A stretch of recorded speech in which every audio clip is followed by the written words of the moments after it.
సంజీవని రాముడి చేతిలో పడింది కాబట్టి ధర్మం గెలిచింది. అదే రావణుడి చేతిలో పడుంటే ఏం జరుగుండేది? నీకు కనపడుతుంది ఒకటి ఉన్మాదం మాత్రమే. దాని వెనక ఒక ఉపద్రవం దాగి ఉంది. మానవాసురుల మధ్య సమరభేరి మ్రోగనుంది. ఈ బ్రహ్మాండానికే పెనుముప్పుగా మారేలోగా ఆపడం నీ వల్లే అవుతుంది. నేనొక్కడిని ఎలా ఆపగలను? ఒక్కడివేనా? అరికాలు విదిలించి మహాసముద్రాన్ని లంఘించినవాడు,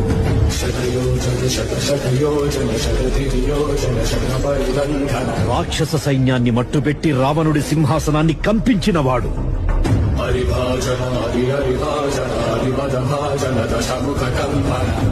చిన్న నిప్పురవ్వతో లంకా నగరాన్ని అగ్నిలో అలికినవాడు,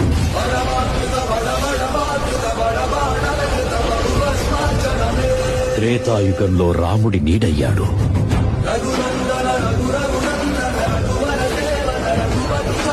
కలియుగంలో ధర్మం కోసం పోరాడే ప్రతి ఒక్కరి వెంట ఉన్నాడు.